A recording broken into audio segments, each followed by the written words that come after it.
Supreme court ने गुरुवार को मेडिकल प्रवेश परीक्षा नीट यूजी 2024 को नए सिरे से कराने के लिए ठोस आधार होना चाहिए कि पूरी परीक्षा की पवित्रता प्रभावित हुई है। देश के मुख्य न्यायाधीश DY Chandrachud, justice JB Pardiwala और जस्टिस मनोज मिश्रा की पीठ ने विवादों में घिरे राष्ट्रीय पात्रता से प्रवेश परीक्षा स्नातक नीट यूजी 2024 से जुड़ी याचिकाओं पर अहम सुनवाई की। पीठ ने कहा कि इसके सामाजिक प्रभाव हैं। पीठ ने नीट यूजी से जुड़ी याचिकाओं से पहले सूचीबद्ध अन्य मामलों की सुनवाई स्थगित कर दी और कहा, आज हम इस मामले पर सुनवाई करेंगे क्योंकि लाखों युवा छात्र इसका इंतज़ार कर रहे हैं। हमें सुनवाई करने और निर्णय लेने दीजिए। दरअसल CJI की अध्यक्षता वाली पीठ परीक्षा रद्द करने, पुनः परीक्षा कराने और 5 मई को हुई परीक्षा में कथित अनियमितताओं की अदालत की निगरानी में जाँच कराने के अनुरोध से जुड़ी करीब 40 याचिकाओं पर सुनवाई कर रही थी। इस दौरान कोर्ट ने उन वकीलों से यह दिखाने और साबित करने को कहा कि प्रश्न पत्र व्यवस्थागत तरीके से लीक किया गया और उसकी पूरी परीक्षा पर उससे असर पड़ा है, इसे इसलिए रद्द करना ज़रूरी है। इस दौरान NTA द्वारा दायर हलफनामे पर भी चर्चा हुई। सॉलिसिटर जनरल तुषार मेहता ने बताया कि NTA ने जो चार्ट दिया है उसमें पहले 100 छात्रों का विवरण है जो टॉप 100 में आते हैं।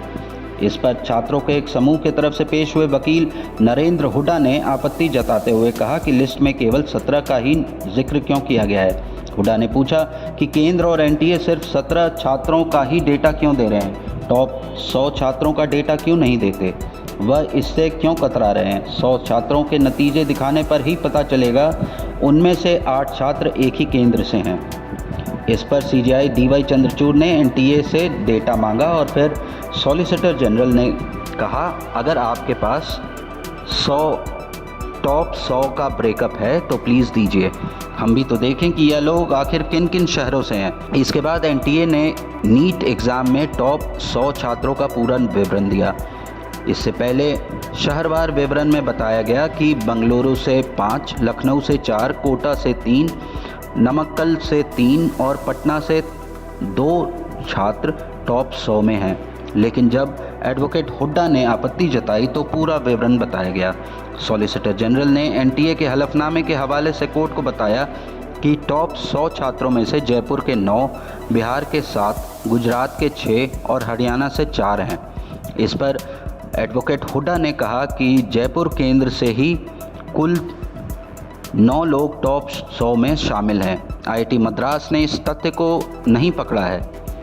इसके बाद CJI चंद्रचूड़ ने NTA के हलफनामे की जांच की और बताया कि टॉप 100 उम्मीदवार कुल 12 राज्यों और एक केंद्र शासित प्रदेश में फैले हुए हैं।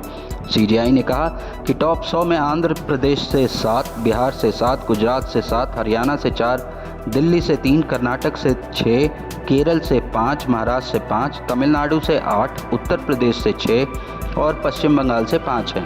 उन्होंने कहा कि ऐसा प्रतीत होता है कि टॉप 100 की लिस्ट में पूरे देश यानी 12 राज्यों और एक केंद्र शासित प्रदेश के छात्र शामिल हैं। CJI ने कहा कि पुनः परीक्षा कराने के लिए ठोस आधार होना चाहिए कि पूरी परीक्षा की शुचिता पर असर पड़ा है। इस मामले की जांच के मुद्दे पर पीठ ने कहा कि CBI जांच कर रही है। CBI ने हमें जो बताया है, अगर उसका खुलासा कर दिया जाता है तो इससे जांच पर असर पड़ेगा। CJI ने यह भी पूछा कि कितने छात्रों ने परीक्षा केंद्र में बदलाव का आवेदन दिया था और उनमें से कितने टॉप 100 में चयनित हुए हैं। इस पर NTA और केंद्र सरकार की तरफ से फिलहाल जवाब नहीं दिया गया है।